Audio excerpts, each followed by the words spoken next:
Bien, buenas tardes, buenas noches, donde quieran que nos vean. Y para la clase del día de hoy tenemos la lección número 11 que es kosher, ¿sí? Estamos en las lecciones de los hijos de los forzados, ya vamos en la lección número 11. Entonces, hoy iniciamos con el tema kosher.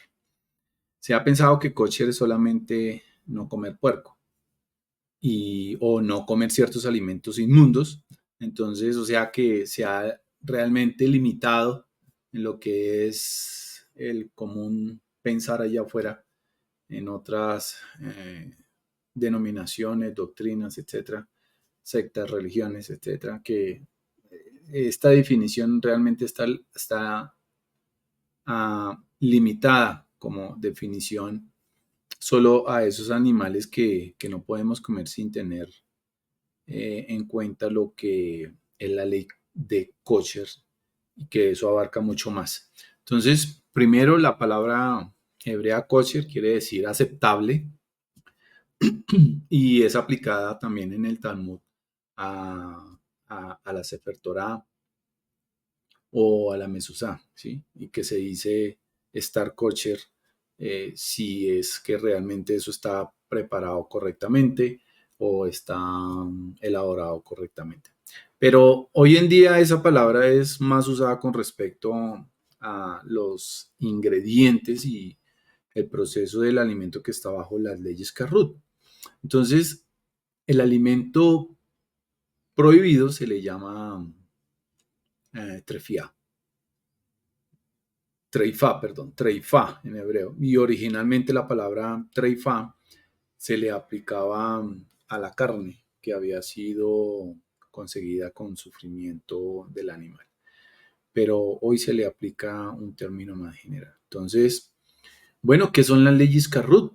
¿Sí? Carrut define qué alimentos se pueden comer, qué alimentos se pueden comer juntos, ¿sí? Y cómo estos alimentos deben ser preparados para su consumo. No es solamente el puerco y los mariscos, que no se pueden comer, ¿no?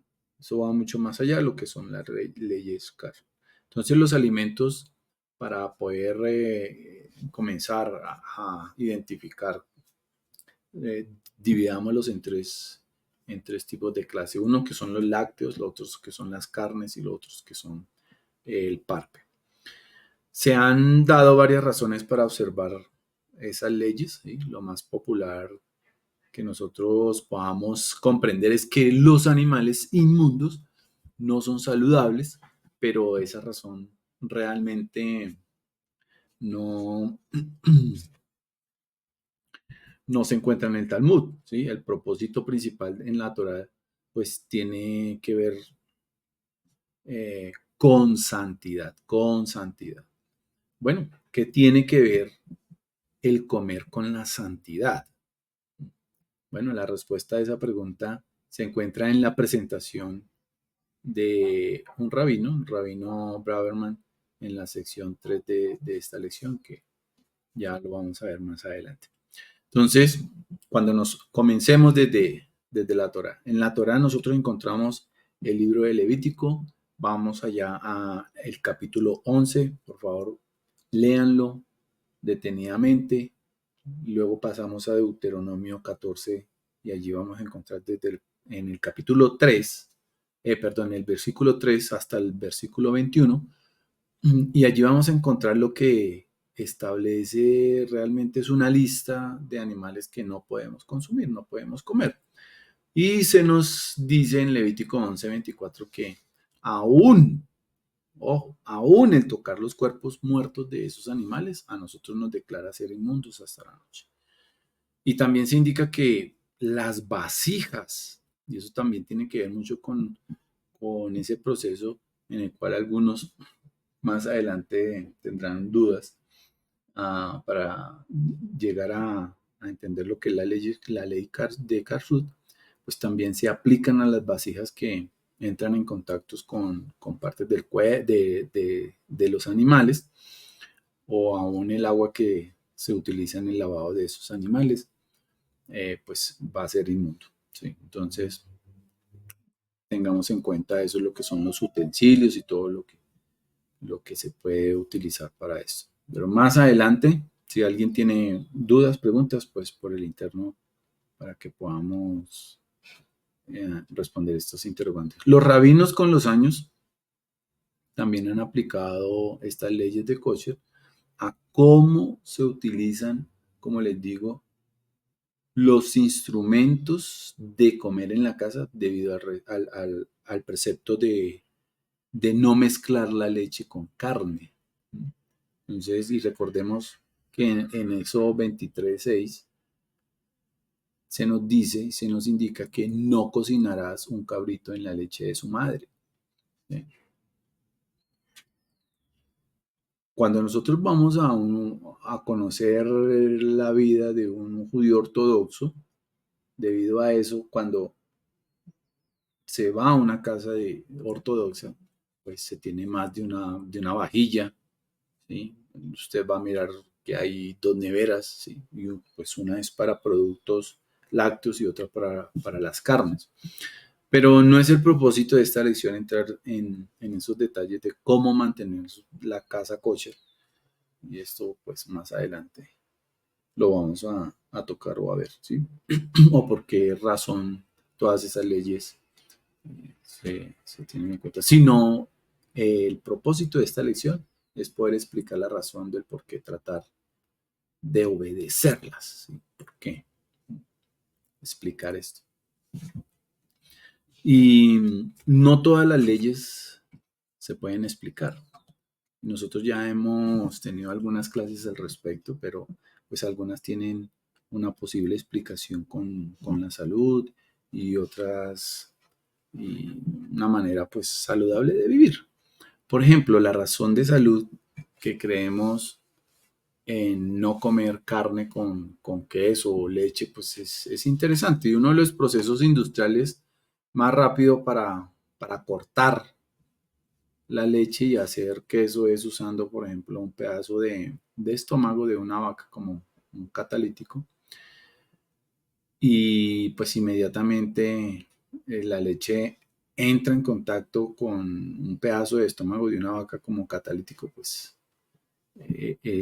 lo que hace es que comienza a hacer queso, ¿sí? Comienza a hacer el queso.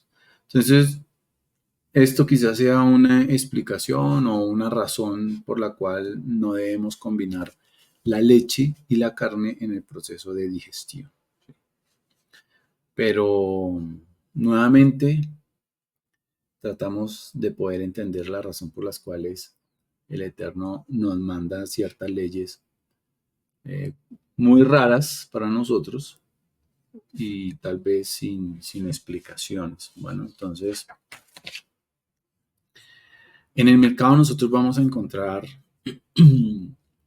varias marcas, digamos así, sellos de cómo se certifica que un proceso sea kosher, entonces se le coloca ese símbolo en estos alimentos, ¿sí? Entonces algunas personas piensan que el productor o el fabricante le paga una cantidad de dinero al rabino para que, no, venga rabino y hágame un favor, bendígame todos estos productos y creen que la gente del común cree que eso lo hace kosher. La verdad, la mayor parte de las leyes no tiene que ver nada con una oración.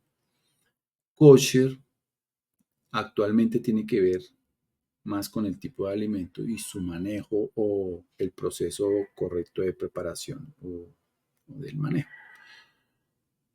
No, o sea, ay, venga, rabino, hágame un favor, voy a comerme este chicharrón, entonces haga una oración para que sea eso kosher. O yo, incluso algunas personas, las personas dicen, me van a comer un plato de lechón y voy a bendecir el plato de lechón.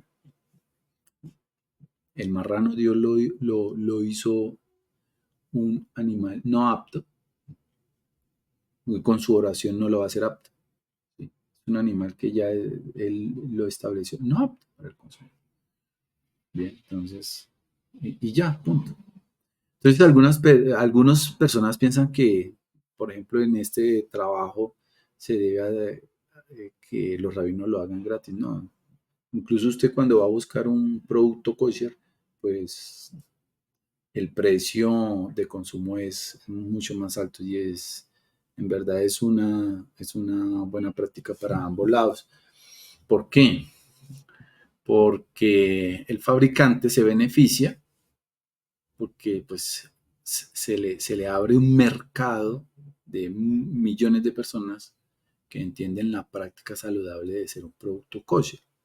Y a las personas, a los rabinos que se preparan y se especializan, pues cobran su cuota para cubrir los gastos de operaciones allí, para poder certificar. Otros piensan que este logo, por ejemplo, de kosher, que nosotros vamos a ver varios en el mercado, kosher es muy costoso, pero es el mismo costo o menos de un anuncio en una revista nacional. Entonces, el respaldo para el producto es mayor que si lo hubiese anunciado en una revista. El mercado kosher es alrededor de unos 2 billones de ventas anuales. Y algunos fabricantes piensan que ellos pueden poner el sello K en el producto después de que ellos piensen que es un producto kosher. Y en los negocios siempre hay productos de calidad y tengamos en cuenta también que hay muchos productos como copias falsas para esto. Tengamos en cuenta que hay 7 diferentes etiquetas kosher y existen esas 7 diferentes etiquetas y una es kosher. Cuando aparece kosher significa aceptable, ¿sí? Es aceptable o apropiado, ¿sí? Entonces, ¿qué significa? Que el alimento que está con las leyes de kosher es llamado kosher. El otro es fleshishik, que significa carne, y eso significa que el producto contiene derivados de animales kosher. Tercer etiqueta, glad kosher. Y eso significa que los pulmones de cada animal fueron inspeccionados por el rabino y encontrados libres de enfermedades. Hay otro sello que van a encontrar, es el Kosher Dairy, que significa que alguna leche o derivado de esa leche está incluido con el producto. Generalmente se pueden comer productos de leche antes que la carne y se espera de unos minutos a una hora antes de la carne. En cambio, si se come carne primero, pues se debe esperar hasta unas 6 horas antes de comer queso. Van a encontrar un sello que se llama kosher parve, que es el término usado cuando el producto no tiene ingredientes ni de carne ni queso.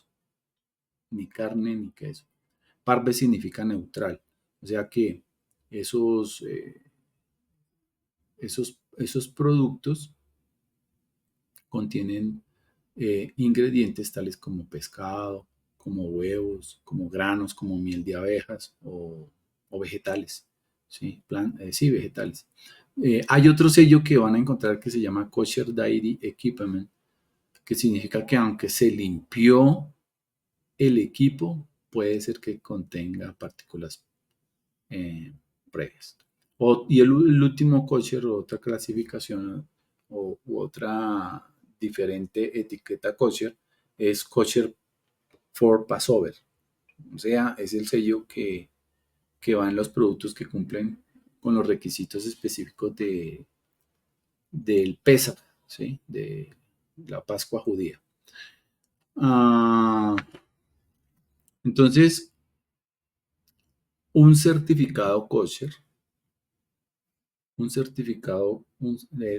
les voy a estar enviando un link, ¿sí? De las leyes de certificado kosher, para que si gustan lo pueden leer acerca más de esto. Un certificado kosher significa entonces que un individuo religioso observante, entrenado en las leyes Karshud o de kosher y métodos de producción, pues ha determinado que ese alimento fue procesado de acuerdo a los requisitos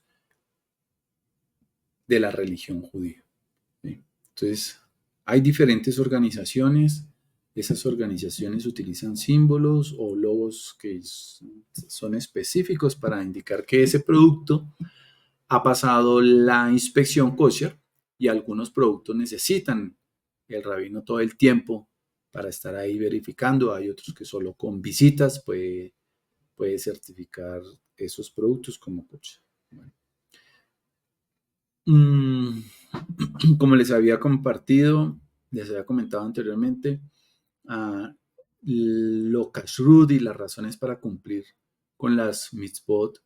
Por ejemplo, podemos encontrar las razones para cumplir las mitzvot por el rabino Nahum Braverman, ¿sí?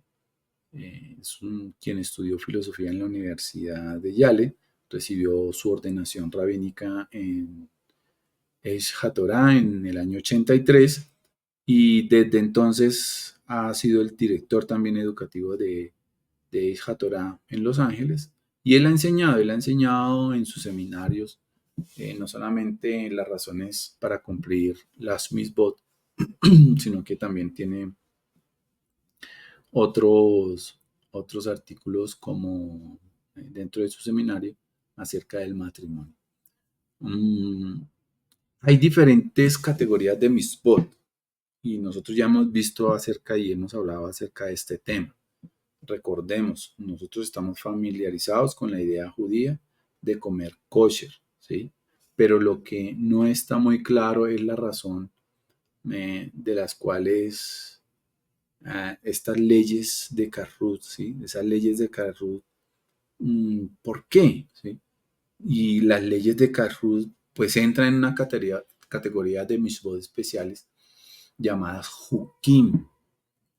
Y yo sé que usted está recordando esta clase. Los Hukim son mandamientos cuyas razones son oscuras y no aparentes. ¿Sí?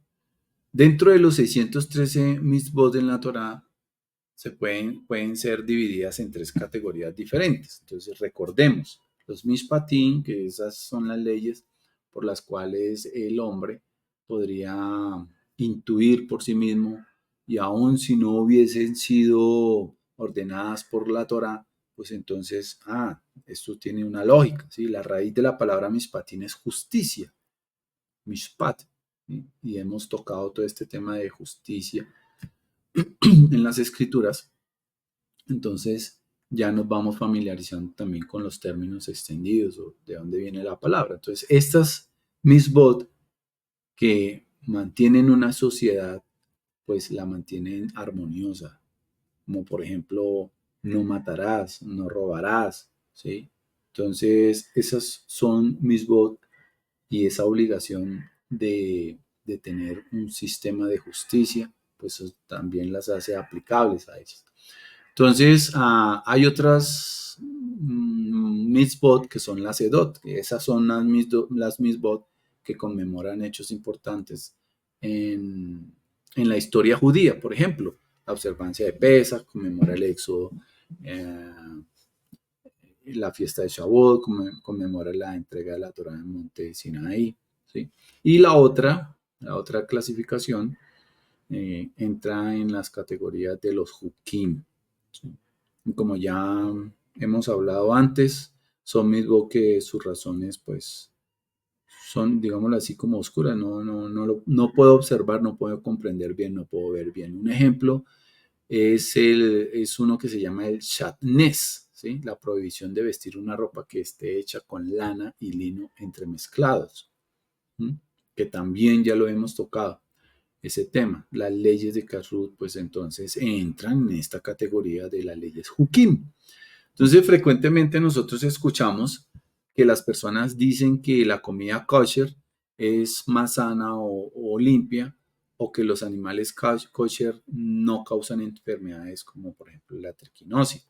Y a pesar de que esto pueda parecer ser el beneficio práctico de comer un alimento kosher, Pues esta no es la razón por la cual la Torá nos dio esa misma. No. Si la razón por la cual ciertas comidas están prohibidas sería porque son insanas, entonces pues esperaríamos que los autores de la Torá pues denoten una variedad de comidas venenosas como no kosher. ¿Por qué no aparecen en la Torá las comidas venenosas? ¿Sí? Sin embargo, pues no hay comidas venenosas etiquetadas como no kosher por la Torá. Entonces, la Torá no da razones para cumplir con la mitzvah de comer kosher. Entonces esto nos despierta una pregunta. ¿Por qué Hashem no nos dio las razones directamente? Entonces, para comenzar a comprender la respuesta, pues tenemos que volver atrás y preguntarnos en primer lugar, ¿por qué Hashem hizo la categoría de Hukim? Comencemos, valga la redundancia, por el comienzo, por el principio. ¿Por qué? ¿Sí? ¿Por qué Dios hizo la categoría Hukim? ¿Sí? ¿Qué propósito tiene para nosotros cumplir mandamientos de las cuales esas razones pues nosotros no las comprendemos, no las entendemos? Bien, entonces, mmm, sin Hukim, el judaísmo sería humanismo. O sea, estaríamos viviendo como hasta hoy muchos hemos vivido, ¿no? Yo creo, yo pienso, o simplemente no conocía, yo hago y sigo el rumbo de la vida como bien lo he venido viviendo. Entonces, si la Torah y sus 613 mitzvot serían completamente, pues, incomprensibles.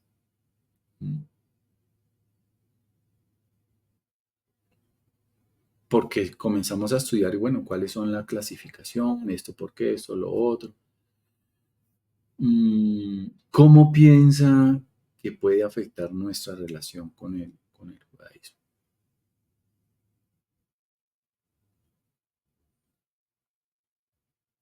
Pensamos que tener entonces un total entendimiento sería positivo o negativo para nosotros.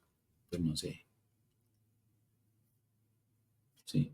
Digamos, en el lado positivo, nosotros sabríamos exactamente por qué hacemos todo. Así de sencillo, ¿sí? O sea, nuestros deseos intelectuales estarían absolutamente satisfechos. Comprendemos todos los mandamientos, sabemos cómo se hacen, cómo se aplican, de dónde vienen, por qué nosotros debemos realizarlos. Pero si vamos por el lado negativo, si las razones para los 613 misbot serían pues obvios como lo son no matar o no robar, pues la persona podría vivir toda su vida sin detenerse a desarrollar una relación con Dios. Así, ¿sí? O sea, hay muchas personas rectas, muy educadas, finas, digamos, que no matan. No porque crean en Dios, no porque crean en Dios, sino simplemente porque entiende que está mal. O sea, los judíos de igual manera cumplirían todas las mismas simplemente porque ellas concuerdan con sus pensamientos. Entonces, ¿eso qué sería? Pues eso sería humanismo, eso no sería judaísmo, porque para el judío dejar a Hashem de lado sería perder el objetivo completamente. Entonces, la meta del judaísmo es que nosotros alcancemos el placer de una relación personal con Dios. Mm, Dios no necesita de nosotros y no necesita, ay, venga, es que yo necesito que usted coma kosher, ¿sí? Ay, yo necesito que usted observe Shabbat. Ay, yo necesito que usted haga rezos por aquí, que haga rezos por allá, que haga bendición. No, Dios es omnipotente, Él no necesita nada de nosotros. Él nos creó en función de darnos las misbot de la Torah, ¿sí? Y ya. O sea, Él quiere dar, Él quiere dar, Él quiere dar y Él quiere dar. Y todas esas misbot de la Torah a nosotros nos fueron dadas para nuestro propio bien. Así de sencillo. esas mitzvot a nosotros nos permite obtener lo máximo de nuestra vida. Como la meta del judaísmo es cultivar dentro de cada uno de nosotros la relación más profunda posible con Dios, incluyendo todos nuestros aspectos, los emocionales, los intelectuales, ¿sí? Todo. Entonces, la observancia de estos mandamientos clasificados como Juquín, más que otra clase de mitzvot, a nosotros nos ayuda a alcanzar esa relación. Cumplir con los Juquín a nosotros nos ayuda a relacionarnos con Dios en niveles que van más allá de nuestro intelecto, porque actuamos desde el entendimiento. Nosotros siempre actuamos de... ¿Y por qué? ¿Y para qué? No, pero es que aquí me dijeron que hiciera esto. No, es que aquí me dijeron que era así y ahorita llego acá y no, que no es así, que esta ahora sí es la verdad, no la de anterior y ahora me doy cuenta que la de antes no era la verdad, pero entonces llego aquí, entonces estos mandamientos ahora menos, ahora no los entiendo. No, y ahorita me toca taparme, que así lo primero que dicen las mujeres, ahora me toca andar tapado. No, que ahora el hombre, no, imagínense, ahora es que me toca circuncidarme. ¿Sí? Cuando se dan cuenta que, claro, en todo esto, que la Torah está vigente. No, que es que a mí me habían dicho que allá de donde yo vengo era la verdad y ahorita me dicen que no, que ahorita aquí me muestran, yo estoy aprendiendo que es la verdad y me doy cuenta que es así porque me están hablando de esa punta de Torah.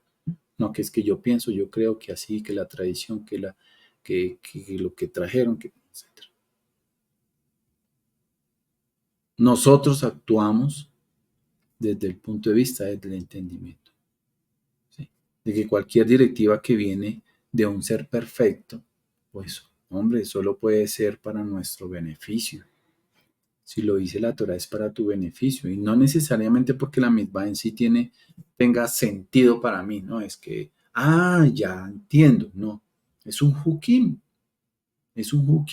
no tiene sentido, no tiene lógica, no tiene una explicación, es para beneficio, para cada uno de nosotros. Entonces tengamos en cuenta que para alcanzar al judaísmo en su totalidad, nosotros rechazamos la idea de un compromiso basado en la fe. No, es que yo tengo fe y que la fe y que la fe y que la fe. ¿Mm? El judaísmo no quiere que seamos zombies. Ay, ¿por qué no? Tenga fe, eche para adelante. No. Dios, Hashem, a nosotros nos dio inteligencia y el judaísmo demanda que nuestro compromiso pre- eh, provenga de qué? De un buen pensamiento y una percepción lógica de la verdad de la existencia de Dios y su Torah. Y por eso cuando usted se sienta, y ojalá todos tengamos la oportunidad de sentarnos y cojamos un libro sagrado del judaísmo, donde está, por ejemplo, la Torah oral, que explica la Torah escrita. Y vemos allí las explicaciones. Entonces usted dice, wow, esto tiene lógica, esto tiene entendimiento, esto tiene razón. No, crean esto y no por fe, por fe. Haga esto por fe. ¿Sí? Sin embargo, una vez que nosotros estamos racionalmente convencidos de que hay un Dios y que la Torah es verdad, entonces es lógico creer que todos los mandamientos de Dios son para nuestro bien. Entonces el cumplimiento de estos mandamientos, de estas mitzvot, de los hukim, es únicamente efectivo para reforzar ese entendimiento. Porque nosotros no podemos confiar en el apoyo de nuestro intelecto cuando los observamos. La única razón por la cual observamos los hukim es porque Dios nos dijo que lo hagamos. Y nosotros sabemos que Dios solo quiere nuestro bien. Hashem no quiere nuestro mal. Hashem no te va a dar unas instrucciones para que te vaya mal. Todo lo contrario, es para que te vaya bien, para que te sientas bien. Bueno, entonces, todo lo que viene de Dios es para el beneficio del hombre. El Midrash dice que cuando Dios estaba preparado para entregar la Torah, la presentó primero a las naciones del mundo. Es un Midrash. ¿Sí? Eso lo encuentran en Sifri Besod Abraham. 2. ¿Sí? Dice que él primero se la presentó a las naciones y fue y se las mostró a las naciones del mundo y que cada nación preguntó a Hashem, a Dios, oiga Dios, ¿qué está escrito en la Torá? ¿Sí? Y Dios le respondió a cada nación contándole sobre una misma que era particularmente difícil de cumplir para ellos. Por ejemplo, a las naciones que estaban empapadas en el derramamiento de sangre, Dios les dijo la misma, oiga, no matar. A otros que estaban envueltos en robo, Dios les dijo, les menciona el mandamiento, oiga, no robar, no robar. Y cada una así de las naciones, ¿qué hicieron? Rechazaron la Torá. Hasta que Dios llegó al pueblo judío, el pueblo hebreo. Y sin dudarlo, el pueblo judío le respondió, Naase Benishma. Naase Benishma. Haremos y escucharemos. En otras palabras, Dios, nosotros vamos a tomar esto sin cuestionamiento. ¿Sí? No quiero cuestionamientos, voy a tomarlos, vamos a... Entonces, aquí hay dos preguntas que surgen de esto. Primero, al dirigirse a las naciones, ¿por qué Dios eligió aquellas misbos que él sabía que eran específicamente difíciles de cumplir para ellos? ¿Por qué? ¿Sí? Y segundo, ¿por qué los judíos aceptaron la Torah tan rápidamente sin, oiga, venga, esto cómo es? Ah, esto sí, ¿por qué? Sin revisar, sin revisar primero. Entonces las naciones del mundo preguntaron a Dios, bueno, ¿qué está escrito en la Torah? ¿Por qué? Porque ellos tenían un concepto pagano de Dios, el paganismo. ¿Sí? Tenían un concepto pagano de Dios. Dios puede ser más fuerte y poderoso que el hombre, pero Él tiene sus necesidades así como las tiene el hombre. Ese es el pensamiento pagano de Dios que tiene el hombre, ¿sí? Las naciones del mundo. Y como el hombre puede solo obtener lo que necesita, ¿sí? Satisfaciendo a Dios, entonces la Torah se va a convertir en otra carga más. Es un paquete de demanda de Dios que que ellos no quieren tener. En cambio, el pueblo judío, ellos entendieron lo que Dios es. ¿Quién es Dios? Dios, Padre omnipotente, que no tiene necesidades y que creó al hombre solamente con el propósito de darle, ¿sí? De darle. Y todo lo que emana de Dios, en consecuencia, entonces es puramente para el beneficio y el placer del hombre. Entonces los judíos se dieron cuenta inmediatamente que la Torah, como todo lo que Dios pone en la vida del hombre, es una oportunidad. Ellos no necesitaron probarla primero, en función de decidir si la querían o no. Ellos sabían que si venía de Hashem, de Dios, pues eso era un tesoro invaluable. Entonces aquí hay un ejemplo diario para ilustrar ese punto. ¿En alguna ocasión en su familia han tenido o un familiar cercano o un muy buen amigo al cual usted le consulta cuando está enfermo y que lleva muchos años? No, mire, es que él es el médico, es de cabecera de mi abuelita, ese pasó después que sabe que la mamá lo conoce, entonces la hija de ellos, la nieta, entonces confía también en ese médico. ¿Sí? Si tienen un médico de familia confiable que cuidó de toda la familia por años, pues entonces ustedes van a también tomarían confiablemente cualquier medicación. Ah, mire, mijita, tómese esto. Todo lo que le prescriba el médico para la cura de una enfermedad, ya sea que entiendan o no el beneficio específico de la medicina, usted se lo va a tomar. Pues uno, en el caso mío, yo llamo a Liliana incluso, a mi esposa que tiene conocimientos de medicación y eso, le digo, amor, ¿qué me tomo? Y ella, de una vez está, me lo tomo. o en el caso de mi hermana, en algunos casos también, ¿sí? Entonces, uno confía. Ustedes saben que él es experto y que siempre se va a preocupar por el bienestar. Entonces, tomar esa medicina no es una carga para ustedes, porque saben que esa medicina nos va a ayudar a mejorar. Entonces, cuando se trata de Dios, pues el punto es más fuerte, más allá de estar primero en el puesto, Dios es esencialmente perfecto. Su esencia es tal que Él no puede errar.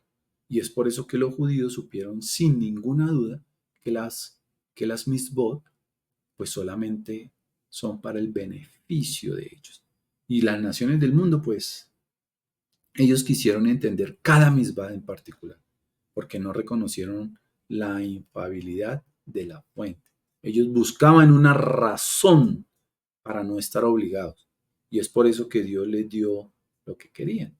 Y esto también ocurre en muchas personas, como él les decía. Ay, entonces eso lo dice la Torah. Ay, no. ¿Sí? Pensamiento de nación. Pensamiento de que, ¿qué es lo que quiere Dios que yo haga? No es en beneficio mío, ¿será que busca algo? Sí, o sea, es un pensamiento así. No ocurre en un hijo de Torah. Entonces, lo Jukim nos previene de las racionalizaciones. Entonces, volvamos a la pregunta, ¿por qué las leyes Carrut son Jukim? Entonces, tanto las leyes de Carrut como las leyes de las relaciones prohibidas son Jukim. Y notemos que ambas leyes son áreas donde las necesidades físicas del hombre más poderosas toman lugar. Cuando el hombre va detrás de la comida y cuando el hombre va detrás del sexo. Y es difícil ser completamente objetivo. Y eso es porque si las bases de las leyes Carrut o de las leyes de las relaciones prohibidas fueran aparentes, el hombre siempre, siempre trataría de encontrar razones de por qué se le debería permitir en esta o en otra ocasión complacer sus deseos. Siempre. ¿Sí? Él quiere encontrar razón. Ay, ¿por qué? Ay, es que yo quiero hacer. Ay, es que sí. Entonces, una vez que la obligación pasa al reino de la lógica, el ser humano puede venir con muchas formas de lógica. Rebuscada, rebuscada. Quiero rebuscar. Y comienza a preguntar. ¿Y usted ahora por qué quiere aceptar esto?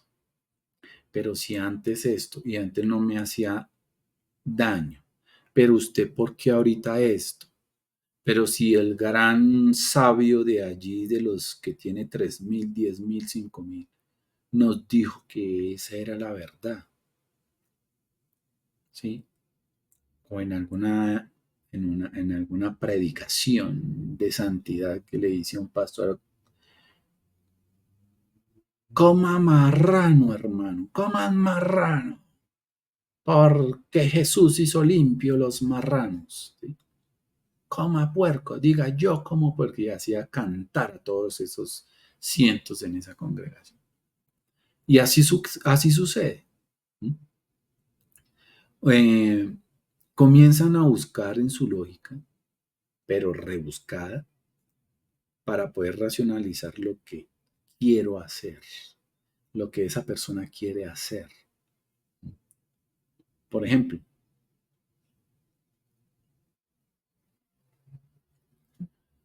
hay personas que dicen, no, es que yo soy suficientemente fuerte para aguantar la tentación. Entonces, yo me meto en ciertos lugares o veo ciertas cosas o hago ciertas cosas. Yo aguanto la tentación. Yo la aguanto. O dicen, no, ese no es mi caso. Y de ahí para adelante, uno ha escuchado miles y miles de, de raciocinios rebuscados. ¿Okay? Entonces es por eso que precisamente en las áreas del gran deseo del hombre, los juquín son muy valiosos y nosotros no le prestamos atención a los juquín. Cuando una mitzvah pertenece a los juquín, la puerta para la racionalización está cerrada. ¿Sí? O algo está permitido o está prohibido. Y no hay lugar para el debate, no hay lugar para la subjetividad. Y mire que la subjetividad es en el hombre, pues, y el debate, no, eso mejor dicho, sentémonos a la mesa. Y precisamente en las áreas donde el ser humano no puede ser objetivo, donde la influencia física puede fácilmente sobrepasarlo. Entonces ahí es donde los hukim son de mayor necesidad. No hay lugar para el acomodo. Si tuviéramos la oportunidad de racionalizar, pues la mayoría de nosotros entonces deformaríamos la razón para complacer nuestros deseos. Y es por eso que las leyes de Kashmir son un hawk. ¿Sí? Entonces, um, tengamos muy en cuenta eso. ¿Tienen los Juquín una razón? A pesar de que la razón para los Juquín es difícil de entender para la mayoría de las personas, pues mire que las fuentes en el judaísmo nos dicen que las razones para todas las misbos realmente existen y fueron comprendidas por los grandes sabios de la historia judía. Ah, hay un libro que se llama el Sefer HaHinuch, ¿sí? Del siglo XIII en Barcelona, y escribe la relación eh, de lo que es el precepto de la vaca roja. Dice, yo he visto a mis rabinos discutir en extenso la profundidad y el gran secreto de esa misma, porque en alguna ocasión, en alguna enseñanza, recordemos que aparece una vaca roja y esa vaca roja, pues ¿para qué es esa vaca roja? Y tiene que ser roja, tiene que ser perfecta, tiene que esto, tiene... Y todo alrededor de la misma de la vaca roja, ¿sí? Y es muy profundo y el gran secreto de esa misma, pues, se ha discutido mucho. Y ellos dijeron, estos sabios dijeron que el rey Salomón con su gran sabiduría llegó a entender las razones que hay detrás de todas las misbos de la Torah, con excepción de esa misbah, de la vaca roja. Entonces claramente el rey Salomón entendió las razones para los otros Jukim. ¿Sí? Hay otro, un rabín, Rabí Yossi y Rabí Hanina, dijeron, Dios le dijo a Moshe, solo a ti te revelaré la razón de la misma de la vaca roja. ¿Okay? Entonces, solo Dios tiene un perfecto y completo entendimiento de la Torah. Sin embargo, a pesar de que no todo el mundo puede encontrar el completo significado detrás de cada una de las mismas, pues algún nivel de entendimiento de todas las mismas es claramente alcanzable por el hombre. Bueno, ¿y qué es lo que ganamos al saber las razones de las misbot? ¿Qué ganamos? Si nuestro compromiso para observar la Torah está basado en nuestra relación con Dios, ¿hay algo entonces que podamos nosotros ganar en tratar de descubrir las razones en los Jukim? Definitivamente sí, claro. ¿Sí? Cuando nosotros encontramos razones para las misbot, nuestro placer de cumplirlas se incrementa, porque vemos algún beneficio en lo que estamos haciendo. En hebreo las razones que están detrás de una misbah se las denomina ta'ameja misbot, ¿sí? Ta'am significa sabor. Entonces, ta'ameja misbot. Las razones dan sabor a la mitzvah. Es el sabor de la misbot. El sabor no es la base de nuestra obligación de cumplir con la mitzvot, pero incrementa nuestra motivación cuando vemos beneficios prácticos en la mitzvah. Entonces, el hecho de que una mitzvah particular beneficia a la salud cuando la cumplimos, pues no es sorprendente observar la Torah, ¿sí? Porque estamos ganando un beneficio. Y cuando observamos la Torah, es solo para nuestro bien, decimos, oiga, mire, bueno, la observación no es que miremos nomás, observar es hacer. Entonces nosotros nos estamos dando cuenta que, bueno, hay beneficios para todos los aspectos de nuestra vida, el físico y también el espiritual. Entonces los beneficios físicos no son de ninguna manera la meta esencial, no. Tengamos en cuenta eso, que así como el cuerpo del ser humano es secundario a su alma, pues los beneficios físicos de las leyes son secundarios a las espirituales. Hay algo que tiene que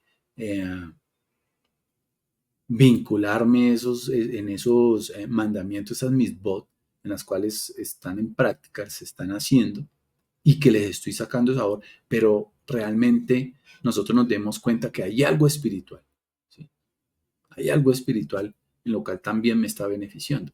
Bueno, ¿y cuáles son algunos efectos destacables de comer kosher? En el judaísmo, el cuerpo físico es visto como un instrumento del alma. El alma está interesada en hacer mitzvot, acciones que, que, que la acerquen a Dios, que es la fuente de su óptima realidad. Entonces el único problema es que para hacer mitzvot, pues se requiere la participación del cuerpo también. ¿Mm? Y es por eso que se debe flexibilizar al cuerpo lo más posible. Un ejemplo, un artesano. Un artesano no puede hacer su trabajo sin los elementos necesarios. Y cuando voy a hacer algo y no tengo los elementos necesarios, es como si no pudiera hacer nada. Y similarmente, pues así mismo ocurre con el alma. El alma necesita un cuerpo cooperativo, poder, ¿sí? Entonces hay diferentes mandamientos donde está regulado lo que el judío puede o no puede comer. Y esas categorías más comunes son, primero, los animales y pájaros que están prohibidos comer. Segundo, la manera apropiada de matar un animal. Tercero, la prohibición de comer sangre. Y cuarto, la prohibición de comer leche y carne juntos. Entonces los animales kosher tienen una naturaleza más refinada.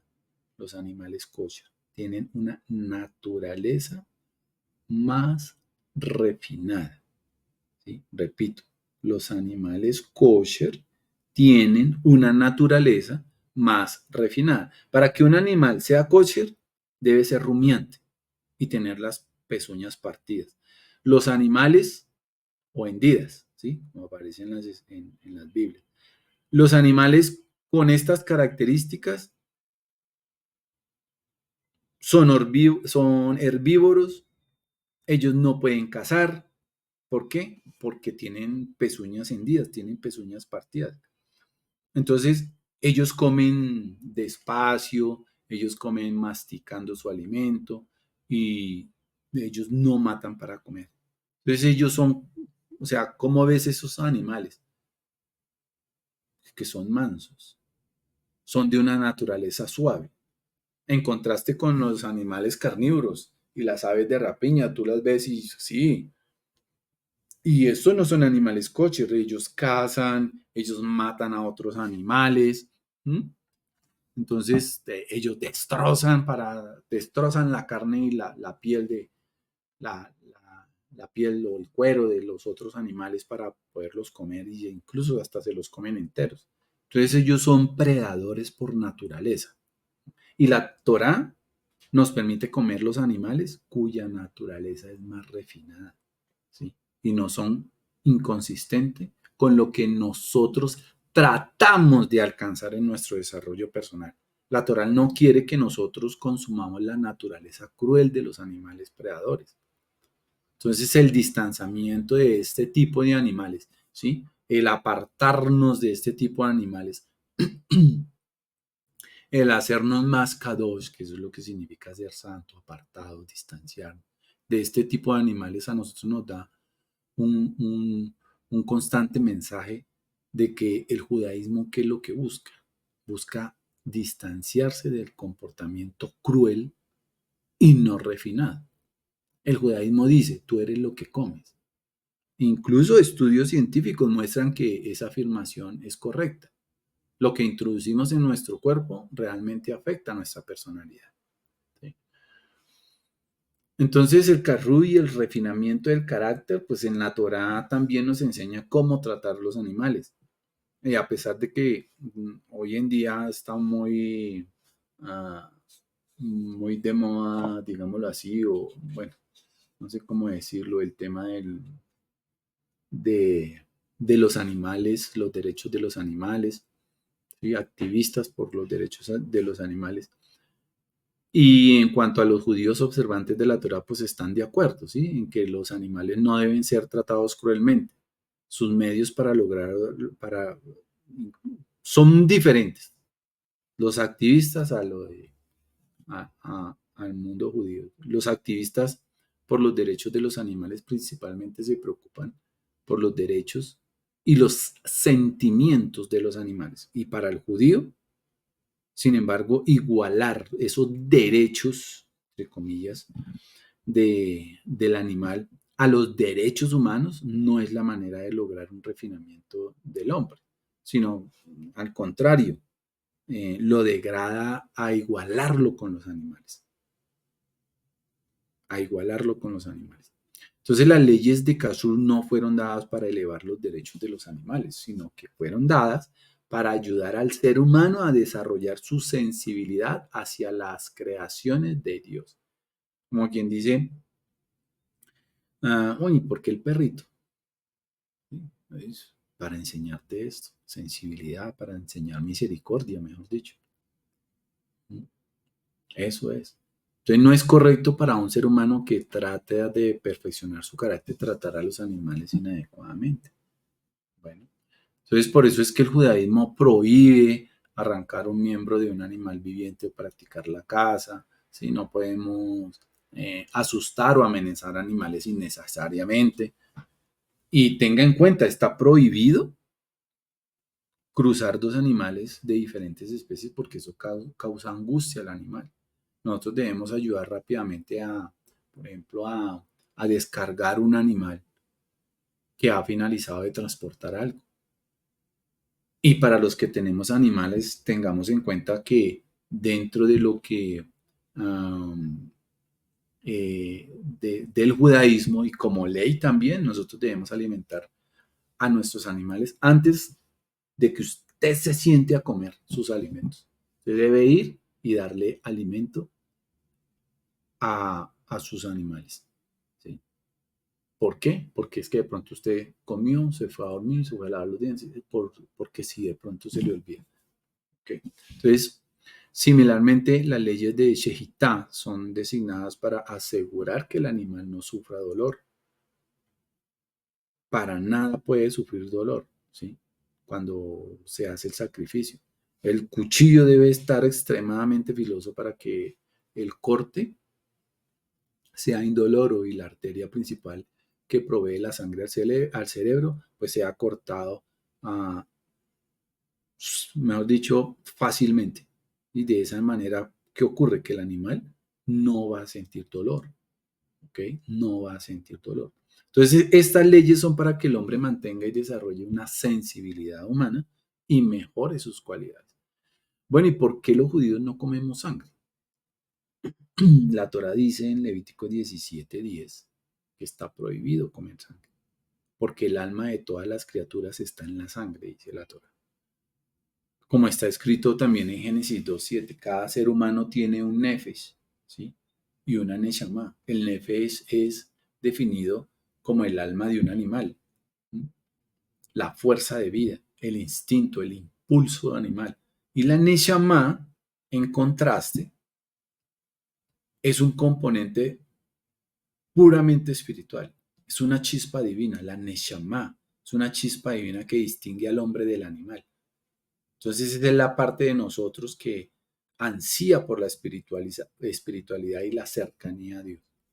Entonces el mensaje de la Torah cuando nos dice que no comamos sangre es no tomes el instinto del animal, la fuerza de vida del animal que incrementa su prominencia dentro de tu personalidad. Entonces eso disminuye esa parte tuya y aumenta tu aspecto espiritual. Bueno, ¿por qué no se puede comer hamburguesa con queso? ¿Sí? O carne con queso, o cheeseburgers. la Torá nos ordena: no cocinarás a un cabrito en la leche de su madre. Eso está en Éxodo 23:6. Yo sé que en una de las clases hace como 2 años nosotros vimos eso. ¿Okay? La ley oral explica, y ahora comprendiendo la ley oral explica que esa es la prohibición de mezclar carne con leche. Y una posible explicación para esa separación es que la carne es tomada de un animal que se le ha matado. Y esto representa el cuerpo físico y finito, que finalmente terminará en la muerte. Y por otro lado, la leche es una fuerza de vida esencial. Es una simple sustancia mediante la cual una madre puede alimentar a su hijo. Entonces, es por eso que la leche puede ser comparada con la espiritualidad, y esa espiritualidad que alimenta nuestra conexión con la vida eterna. Bueno, entonces ahí hay ese contraste. Entonces el judaísmo quiere que estemos alerta en todo nivel, consciente y subconsciente, que estemos alerta en todo nivel de la diferencia entre lo que conduce a la vida y lo que conduce a la muerte. Aunque nosotros alimentemos a nuestro cuerpo físico, en realidad Dios nos permite, pues sí, comer carne solo para que nuestros cuerpos estén sanos. Pues nosotros no debemos mezclarlo con leche y nunca debemos hacer que nuestro cuerpo físico sea nuestra meta en la vida, ¿sí? Porque hay muchas personas que ah, quieren verse bonitos y esto, y hay de todo, o sea, hay que buscar un equilibrio y, y en eso pues es triste ver la meta de muchas personas y nosotros vemos que eso solamente ocurre en los goy, en las naciones. Bueno, mm, nunca debemos empañar la diferencia entre el mundo físico y mortal y el mundo que es nuestra meta final, el mundo de la espiritualidad, el mundo de la vida eterna.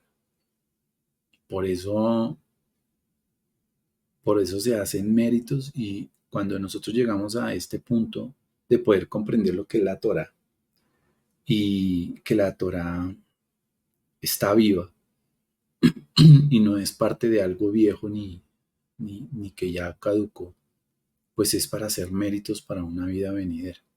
Bueno, entonces, por eso es que en el tema de la carne y la leche, pues deben separarse, entendiendo todo este concepto. La última palabra que dice Dios lo ordenó, y a pesar de que nosotros ofrecimos algunas razones para explicar un poco de lo que son las leyes Carrut, no olvidemos que no debemos perder de vista la razón principal por la cual no cumplimos con la mitzvot. Y es eso. Y es cuando el Eterno, que en mis propias palabras les comparto, Dios lo firmó. Y cuando lo firmó es que Dios lo ordenó, así aparece. Dios lo ordenó, Dios te dio una orden. Y no es solamente quedarnos con que la Torah está vigente. Sí, conozcamos los mandamientos y ahí se queda. Como explica Rabbi Samson Raphael Hirsch, del siglo XIX en Alemania. Así como las leyes de la naturaleza son incambiables, a pesar de cualquier opinión que tenga el hombre, ¿sí? Todas las especulaciones sobre las leyes de la Torah pueden solo ser una iluminación de nuestra propia mente, pero nunca la causa para su validez, porque la verdadera causa de las leyes de la naturaleza y de las leyes de la Torah es Dios, ¿sí? Es Dios. Eso escribió el rabí Samson Raphael Hirsch. Nuestro postre. Hay una historia que muy bonita, y prestemos atención a esta historia. el pensamiento ya, claro, fue después de que ocurrió ese evento y ese suceso. eh, Analizó y pensó la respuesta, pero la hizo pública para hoy en día todos los que llegan a leer acerca de él. Y esta historia le ocurrió a uno de los conferencistas del programa de Discovery de Isha Torah, el doctor Andrew Goldfinger. El doctor Goldfinger fue un estudiante de la Universidad de Oxford. Varias veces al año Oxford invita a sus estudiantes a banquetes especiales asistidos por personas importantes. Entonces, cuando los estudiantes entran al salón de banquetes, son anunciados en la puerta, se les ubica formalmente en sus respectivos lugares y luego se sirve la cena. Entonces, como el doctor Goldfinger es un judío ortodoxo, pues siempre requiere por adelantado que le sirvan comida kosher. Y esa es una de estas ocasiones. El doctor Goldfinger estaba parado detrás de un famoso autor judío, ¿sí? Como la mayoría de los estudiantes, él estaba pues un poco nervioso y finalmente anunciaron su nombre y lo llevaron hasta su lugar y fue ubicado al lado de otro personaje, de este autor. Entonces la comida fue servida y después de que todos recibieron un elegante plato preparado con los cortes de carne, muy fino, pues llegó la comida kosher del doctor Goldfinger. ¿Sí? ¿Cuál era la comida del doctor Goldfinger?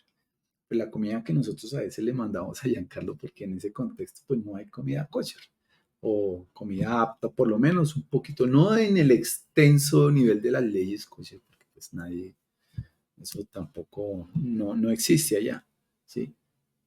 Una lata de atún sin abrir y una manzana. Entonces, eh, servían desechable. Entonces, mira la diferencia. Todos los demás con tremenda pomposidad y el doctor Goldfinger, pues una lata de atún sin abrir y una manzana en un plato desechable. Entonces, de repente, el autor gira hacia el doctor Goldfinger y en voz suficientemente alta como para que toda la reunión lo escuchara, dijo, miren aquí, ambos somos judíos, pero yo estoy comiendo la comida de Freud, de Mozart, de Beethoven y Voltaire, ¿sí? Mientras que tú estás comiendo la comida de alguien absolutamente sin importancia, eso le dice el autor. Okay. Entonces el doctor Goldfinger casi, pues, lo cogió así como, casi se desmaya de la vergüenza. Abrió su boca para contestar, pero estaba tan nervioso que no pudo pronunciar ni una sola palabra. Entonces el doctor Goldfinger ah, dijo que desde ese día he recordado esa escena en mi mente miles de veces, preguntándome qué podría haber contestado. Y yo me doy cuenta ahora que tendría que haber dicho lo siguiente, dice, que fue lo que él pensó en haber dicho. Es verdad que usted está comiendo la comida de Freud y Mozart, pero yo estoy comiendo la comida de Abraham, Isaac, Jacob, Moshe, el rey David, Maimónides y el Gaón de Vilna. De hecho, es justamente porque comieron esta clase de comida que ninguno de ellos nunca fue tan cruel de humillar a otra persona en público como usted acaba de hacerlo. Esa fue la respuesta que nos da esta historia ya para terminar. ¿Okay? Y bueno, kosher, más allá del alimento, cuando hablamos de un hogar kosher, pues nosotros tenemos que tomar en cuenta que la santidad del hogar no es solo la cocina. Esa es la parte más fácil, porque cuando uno comienza a hacer prácticas, las prácticas se vuelven mecánicas, ¿sí? Y es fácil. El resto es lo difícil. En un hogar judío no debe existir las siguientes cosas.